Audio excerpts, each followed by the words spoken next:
அனைவருக்கும் வணக்கம். திராவிட மக்கள் முன்னேற்ற கழகத்தின் மற்றும் வீரசிங்க முத்திரையர் சங்கத்தின் நிறுவன தலைவர் டாக்டர் மு க திருமுருகன், திரைப்பட இயக்குனர். இப்போ நான் விராலிமலை தொகுதியில் 2026 தேர்தலில் சட்டமன்ற உறுப்பினருக்கு போட்டியிட விருப்பம் தெரிவிச்சிருக்கேன். அவ்வளோ குறைநெறிகள் விராலிமலை தொகுதிக்குள்ளே இருக்குது. கேட்டால் அவ்வளோ சிறப்பாக பண்ணியிருக்கோம்னு சொல்கிறாங்க. என்னத்தை பண்ணாங்கன்னு தெரில. விராலிமலையில் மேலே முருகன் கோயிலுக்கு போனால் ஒரு அவசர ஆத்திரத்துக்கு தண்ணி கிடையாது. முடி இறக்கி விட்டு குளிக்கிறவங்க தண்ணி இல்லாமல் தடுமாறுறாங்க. பெண்கள் ஒரு பாத்ரூம் போகிறது வைக்கிறது மலையிலேருந்து கீழே இறங்கி வர முடியும். அவ்வளோ பிரச்சனைகள் அங்கே இருக்குது. அதுவும் இல்லாமல் காலங்காலமாக தாண்டீஸ்வரம் ஸ்ரீ சத்ரு சம்ஹாரமூர்த்தி ஐயா கோயில் கடந்த 10 வருஷமாக அந்த சாலை குண்டும் குழியுமாக இருக்குது. ஏன் அந்த சாலை எவ்வளோ நிதியிலேருந்து எடுத்து போட போறீங்க? உங்கள் கை காசை எடுத்து போட போறீங்க? அதே மாதிரி நீண்ட நாள் கோரிக்கையான கலைக்கல்லூரி, ஒரு அரசு சம்மந்தமான ஒரு கல்லூரி விராலிமலையில் கிடையாது. எல்லாம் அங்கேருந்து பஸ் ஏறி புதுக்கோட்டைக்கு தான் வரணும்.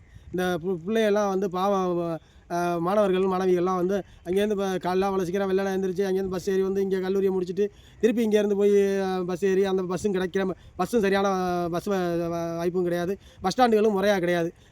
பஸ் இங்கே நிற்கிதுன்னா பஸ் ஸ்டாண்டு அங்கே இருக்குது, 4 கிலோமீட்டருக்கு அங்கிட்டு இருக்குது. பஸ் ஸ்டாண்டில் நிற்கிறதா, பஸ்ஸு நிற்கிறத நம்ம கணிச்சு ஏறி நிற்கிறதா? பாவம் அந்த மாணவிகள் தடுமாறி தெரியுறாங்க. அதே மாதிரி பார்த்தீங்கன்னாக்கா தண்ணி பிரச்சனை கிராமத்தில் அவ்வளோ பிரச்சனை. பாவம் எல்லாம் ரொம்ப தடுமாறுறாங்க. எல்லாம் வெளியில் சொல்ல முடியாமல் இருக்காங்க. இன்றைக்கி முடிச்சுடா மன்னலாம் தொடர்ந்து 3 முறை சட்டமன்ற உறுப்பினராக அமைச்சர் பதவியிலே வைத்து கொண்டிருக்கிற அண்ணன் விஜயபாஸ்கர் அவர்கள் அவருடைய கவனத்திற்கு இதெல்லாம் போகலையான்னு தெரியலை. ஏன்னா அவர் ரொம்ப பிஸியான ஆள், பரபரப்பாகவே இருக்கக்கூடிய ஆள்.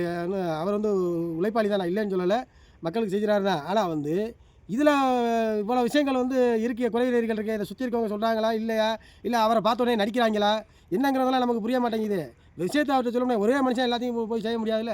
நான் என்ன சொல்கிறேன், நீங்கள் அது எப்படி ஓட்டு கேட்க ஒரு 15 நாளைக்கெல்லாம் ஒட்டுமொத்த தொகுதியும் அலசி சல்லடை போட்டு அலசி ஓட்டு வாங்குறீங்களே, அது மாதிரி ஒரு 6 மாதத்துக்கு ஒரு தடவையாவது அந்த தொகுதிக்குள்ளே இறங்கி மக்களை சந்திங்க. என்ன பிரச்சனைன்னு கேளுங்க, ஒரு முகாம் அமைங்க, கேட்டு செய்யுங்க.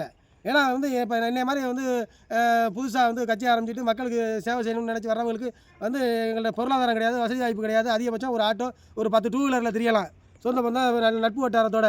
ஆனால் நீங்கள் அப்படி கிடையாது. இப்போ படைபலம் சேனைப்படையோட திரியிறீங்க. அப்படிங்கிறப்ப உங்களுக்கு அந்த வாய்ப்பு இருக்குது. அப்போ நீங்கள் மக்களுக்கு முழுமையாக கொண்டு போய் சேருங்க.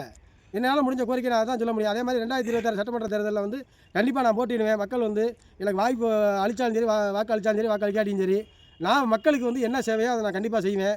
அதே நேரத்தில் என்னென்ன குறைகள் இருக்குங்கிறத ஒன்றா நான் எடுத்து மக்கள் மத்தியில் எடுத்து சொல்லுவேன். என்னால் முடிஞ்சதை நான் செஞ்சு பார்க்க வேண்டியது இருக்குது. அதெல்லாம் பார்த்துட்டு ஆதாரபூர்வமாக நான் இருக்கேன். இப்போ நான் சொன்னதுக்கெல்லாம் ஆதாரம் என்கிட்ட இருக்குது. ஆதாரத்தை நான் தெரிவிச்சிருக்கேன். அவ்வளோதான்.